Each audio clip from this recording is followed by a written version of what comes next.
Have you ever felt like you're walking on eggshells at work after a personal tragedy?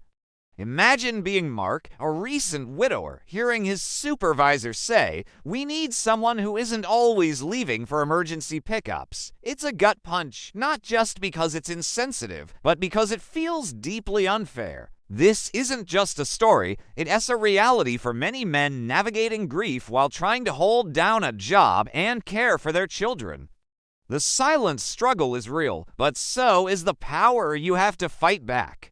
So, what can you do when you're facing this kind of pressure? The first step is education. It's your best defense. Many people don't realize that in places like the UK, parts of the US, and under new laws in countries like Nigeria, your status as a widower is often a protected ground. This means you have legal rights.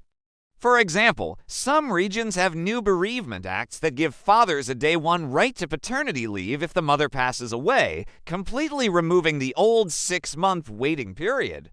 This falls under what's called family status protection. If your employer treats you, a widower, differently than they would a widow or even a married man in a similar situation, it could be illegal discrimination. Think about it. Would they say the same thing to a single mother? If the answer is no, you might have a case. You also have the right to request reasonable accommodations. Just like any employee with a dependent, you can ask for flexible working arrangements to handle family emergencies. This isn't asking for a favor, it's asking for a right that helps you be both a good employee and a present father. When Mark faced this, he didn't just get angry, he got smart. He started calmly documenting every conversation, every email, and every incident that felt off. This is a crucial step. The goal isn't just to survive this difficult chapter. It's to thrive in your new role as a father. To do that, you need to take action.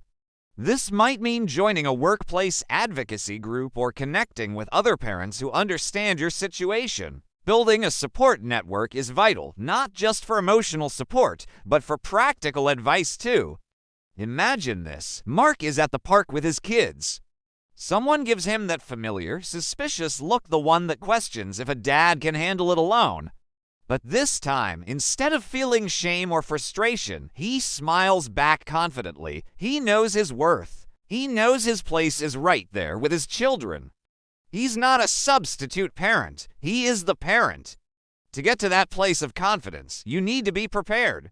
The first and most important rule is to document everything.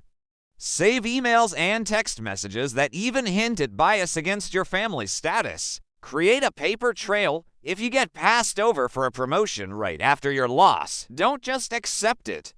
Ask for the reason in writing. This creates a record that can be incredibly powerful later on. And you don't have to do this alone. Seek legal aid. Organizations that traditionally supported women are now expanding their services to support entire grieving families. Look for local legal aid societies or employee rights groups. They can offer guidance and help you understand the specific laws in your area. Remember, proving discrimination often requires showing that a negative action, like being fired or demoted, happened specifically because you became a solo father. By standing up for your rights, you're not just protecting your job, you are securing your children's future. You're showing them what it means to be resilient and to fight for what is right. The world is changing, and the law is slowly catching up to the truth that fathers are not secondary caregivers. They are essential. You are essential. If you or someone you know is going through this, please know that support is available. Don't hesitate to reach out to mental health professionals or support groups designed for grieving families. You are not alone in this journey. Thank you for watching, and remember to take care of yourself.